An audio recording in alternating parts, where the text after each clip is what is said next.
और जिसको हक चाहिए, जिसको मिलना चाहिए, वो सुप्रीम कोर्ट के लगभग शायद 5 से 10 किलोमीटर के दायरे में भी दिखाई नहीं दे रहे हैं। मैं तो सुबह 10 बजे से सुप्रीम कोर्ट में बैठा हूँ।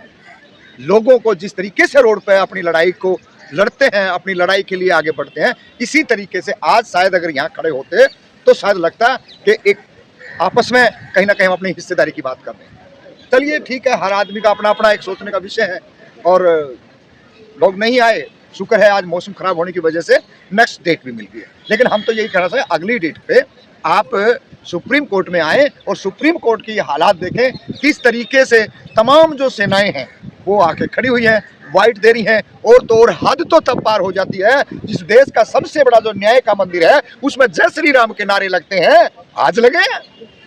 और हालात, सिक्योरिटी आती है, सिक्योरिटी बोलती है और धीरे बंद हो जाते हैं। जय भीम, मैं मेवालाल और आप देख रहे हैं बहुजन समय। साथियों, आज सुप्रीम कोर्ट के सामने आया हूँ, ये देखने के लिए आया था कि आज सुप्रीम कोर्ट में यूजीसी का उसका आज निर्णय आने वाला था। अभी तक तो कोई फैसला नहीं आया, लेकिन सुनवाई में ये आ रहा है कि फैसला जो है अभी कुछ दिन के बाद उसका फैसला आएगा। अभी उसका डेट नहीं आ पा रहा है, तो आने वाले देखेंगे कि आखिर फैसला किसके पक्ष में आता है। अन्याय होगा? नहीं, देखिए ऐसा कुछ भी नहीं है। अन्याय तो जिनको यूजीसी का फायदा होने वाला है उनके साथ सदियों से होता है और उसी को लेकर के ने लोगों के अंदर खुशी थी कि यूजीसी का बिल अगर लागू हो जाए, यूजीसी बिल लागू हो जाए तो हो सकता है कहीं ना कहीं समाज के अंदर जो एक समानता बराबरी की जो बात आती है नौकरियों में, शिक्षा में और आगे बढ़ने की हिस्सेदारी में, तो वो मिलता उनको। लेकिन आज जिस तरीके से जो लड़ने वाले जो लोग हैं, लड़ाके जो लोग हैं, जिनके पास सारी चीज़ें, सारे संसाधन हैं, आज वो हजारों की संख्या में सुप्रीम कोर्ट को घेरे हुए और जिसको हक चाहिए, जिसको मिलना चाहिए, वो सुप्रीम कोर्ट के लगभग शायद 5 से 10 किलोमीटर के दायरे में भी दिखाई नहीं दे रहे हैं। मैं तो सुबह 10 बजे से सुप्रीम कोर्ट में बैठा हूँ। लोगों को जिस तरीके से रोड पे अपनी लड़ाई को लड़ते हैं, अपनी लड़ाई के लिए आगे बढ़ते हैं, इसी तरीके से आज शायद अगर यहाँ खड़े होते तो शायद लगता कि एक आपस में कहीं ना कहीं हम अपनी हिस्सेदारी की बात कर रहे हैं। चलिए ठीक है, हर आदमी का अपना अपना एक सोचने का विषय है और लोग नहीं आए, शुक्र है आज मौसम खराब होने की वजह से नेक्स्ट डेट भी मिल गई है। लेकिन हम तो यही कहना चाहें अगली डेट पे आप सुप्रीम कोर्ट में आए और सुप्रीम कोर्ट की हालात देखें, किस तरीके से तमाम जो सेनाएं हैं वो आके खड़ी हुई हैं, वाइट दे रही हैं। और तो और हद तो तब पार हो जाती है, जिस देश का सबसे बड़ा जो न्याय का मंदिर है उसमें जय श्री राम के नारे लगते हैं, आज लगे हैं। और हालात, सिक्योरिटी आती है, सिक्योरिटी बोलती है और धीरे बंद हो जाती है। ये तो उन लोगों को समझना चाहिए, ओबीसी के लोगों को या माइनॉरिटी के लोगों को या शेड्यूल कास्ट के लोगों को। अगर आप इस मौके पे आप अगर नहीं खड़े हो रहे तो इसका मतलब है आप खुद समझ लीजिए, हमारे मुंह से मत कहलवाइए कि आने वाला जो टाइम है उस कैसा आपके लिए होगा। लेकिन ये कहते हैं 2026 चल रहा है, कहाँ पर भेदभाव हो रहा है, सब तो मिलकर रह रहे हैं, जाति पाति है कहाँ देश में? नहीं, भेदभाव सुप्रीम कोर्ट में आए ना दिखेगा ना, जय श्री राम के नारे लग रहे हैं। कितने लोग इनके आए हुए हैं, सारी इनकी सेनाएं आई हुई हैं। कौन लोग कहता भेदभाव नहीं है? क्या जुडिशरी से लेकर के और हर एक शिक्षा संसाधनों से लेकर के ने ब्यूरोक्रेसी से लेकर के तमाम जगह कौन लोग बैठे हैं? सवाल तो वही बैठे हैं ना। सवाल यही आ रहा है कि जिसके पास सब कुछ संसाधन है, इस देश की कॉमन लैंड में 50% से ज्यादा हिस्सा उनका है, उसके बावजूद भी लोग कह रहे हैं हम गरीब हैं, हम भूखे मर रहे हैं, हमारे हक अधिकार छीने जाएंगे। वो लोग तो लड़ रहे हैं और वो लोग आज भी गहरी नींद में सोए हुए हैं, जिसका कुछ भी उनके पास नहीं है, ना शिक्षा है, ना राजनीतिक है, ना जो इस देश की कॉमन लैंड में हिस्सा है।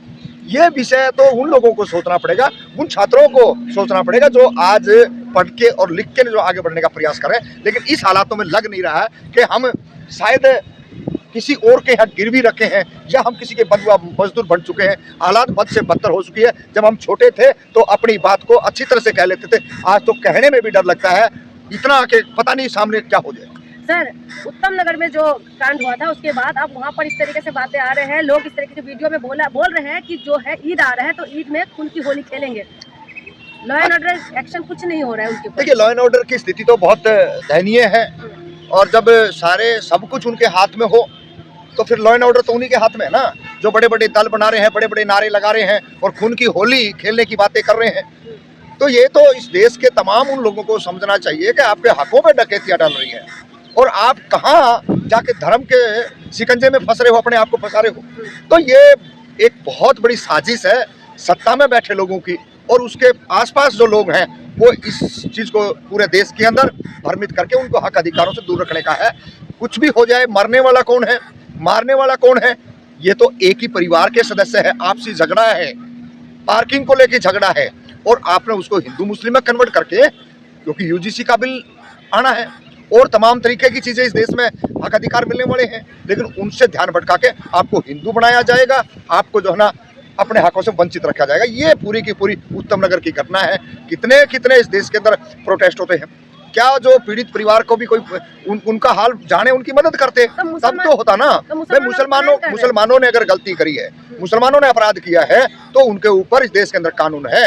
कानून के तहत जो है उनको मुकदमा दर्ज होगा, 307 का और 302 के गुजर जाएंगे। अगर आप खुद ही फैसला करोगे, खुद ही सरकार में बैठे, खुद ही बुलडोजर चलाओगे, तो इस देश के अंदर वंचित और शोषितों ने सोच लेना चाहिए आपका इस देश में कुछ बचा नहीं है। टुकड़ा खाने के लिए, जिंदा रहने के लिए आप यहाँ जिंदा हो तो रहते रहे। इनके यहाँ गुलाम और बंधुआ मजदूर से भी बुरी स्थिति आज इस देश के अंदर दलितों की, पिछड़ों की, वंचित और शोषितों की है।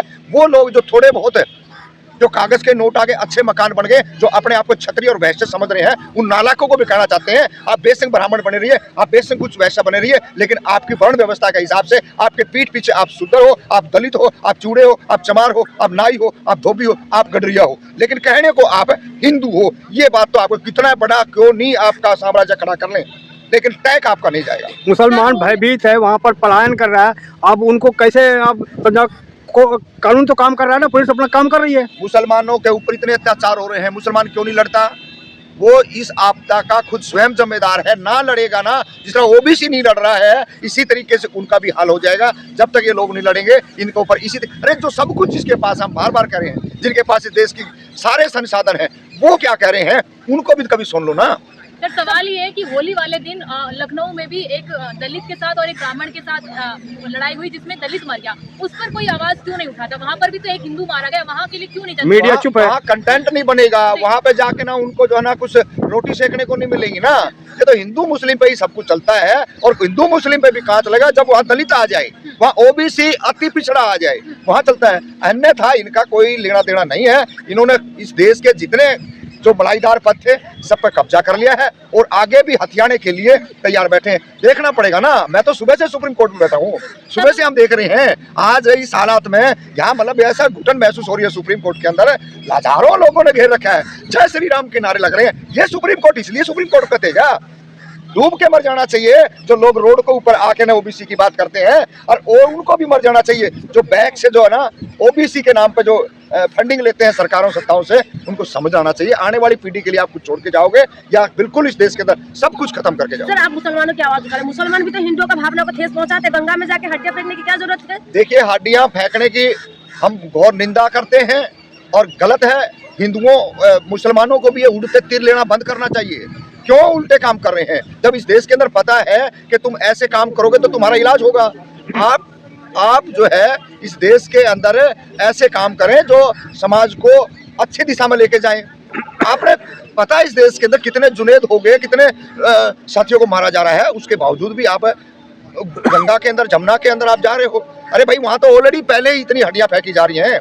मेरे पिताजी की डेथ हुई, मेरे को भी बहुत ज्ञानी पंडित आए, उन्होंने कहा कि आपके पिताजी की जो ये फूल है, जो हड्डियां हैं, इनको वहाँ गंगा में ले जाना पड़ेगा। हमने कहा भाई हम नहीं लेके जाएंगे, हमारा पिताजी, मैं सुप्रीम कोर्ट में खड़ा होकर बात कर रहा हूँ, चैलेंज दे के कह रहा हूँ, हमने कहा हम वहाँ नहीं जाएंगे, हम अपने पिताजी को अपने खेत में रखेंगे ताकि सुबह से हम जब भी आए उससे मुलाकात हो जाए। अरे वहाँ क्यों लेके जाएंगे? सड़ी हुई लाशें वहाँ मिलती हैं, वहाँ दुनिया भर के जो पूरे देश से, मैं देखिए किसी भावना को हाथ नहीं कर रहा, और उनकी भावना कमजोर है तो हाथ होती रहे, हम उनके ठेकेदार भी नहीं लग रहे। देश में पता नहीं है क्या, कहाँ से ऊपर पहाड़ियों से डेड बॉडियों को सीधे का सीधा जो है ना नालों में छोड़ दिया जाता है चील कौवों के लिए, खाने के लिए।